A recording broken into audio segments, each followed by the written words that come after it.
Почитувани граѓани, почитувани медиуми, најпрво голема благодарност што сте денес тука. Владата на Република Северна Македонија продолжува да го штити стандардот на граѓаните и интересот на граѓаните. Како одговорна влада, водени од нашиот приоритет дека потребите на граѓаните секогаш се на прво место, носиме одлуки кои длабоко сум убеден дека ќе го подобрат квалитетот на живот во нашата држава. Јавноста е запознаена со фактот дека пред околу 2 недели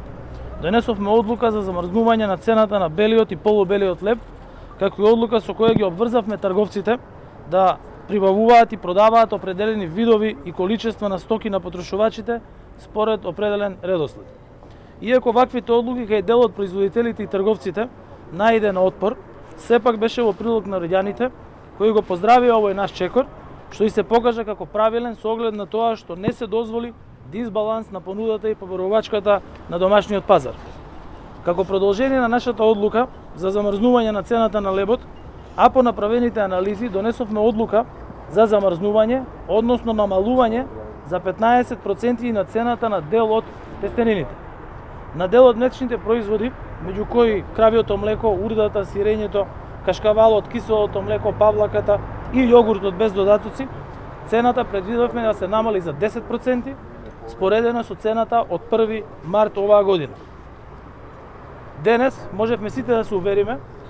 дека ова намалување на цените се почитува од страна на производителите и од страна на трговците и истото се однесува како на замрзнувањето на цената на лебот, така и на замрзнувањето на цените на тестенините, односно намалувањето и за намалувањето на цените на млечните производи кои што ги наброев. Напорно работевме за да ги донесеме овие одлуки и сакам да се заблагодарам на министерот за економија, на директорот на Државниот пазарен инспекторат, на колегите кои што работат со нив, кои работеа на анализи, на многобројните состаноци со представниците на производителите, на трговците и се види дека низ работа може да се постигне она што е во интерес на граѓаните.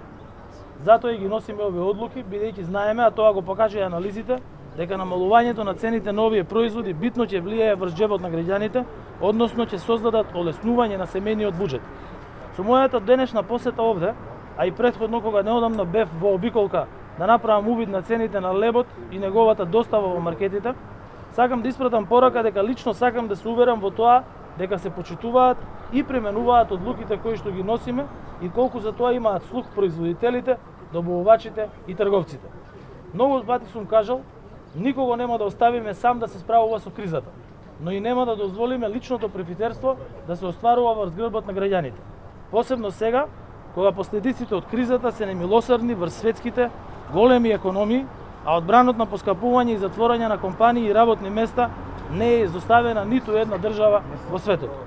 Како што знаете, во 2022 година владата донесе најголем пакет на антикризни мерки од 760 милиони евра, според анализите на Светската банка, најголем пакет во регионот.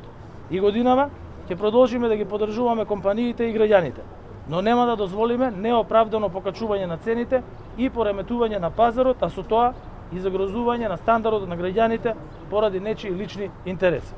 Очекувам од компаниите, од трговците, производителите, доставувачите да имаат разбирање за општото, а не поединечното добро, да имаат разбирање за основните потреби на граѓаните кои се и нивни конзументи. Исто така, во оваа прилика сакам и да се заблагодарам на најголемиот дел на производители, добавувачи, трговци, кои што навистина ги почитуваат овие мерки и доставуваат производи според цените кои што се определени од страна на владата.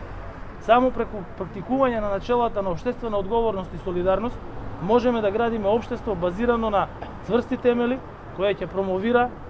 солидарни и трајни вредности помеѓу нашите граѓани. Ви благодарам и уште еднаш благодарност за вашето присуство и за напорната работа на колегите од Министерството за економија, Министерството за финансии, Пазарниот инспекторат, труд и социјална политика и другите економски министерства. Ви благодарам.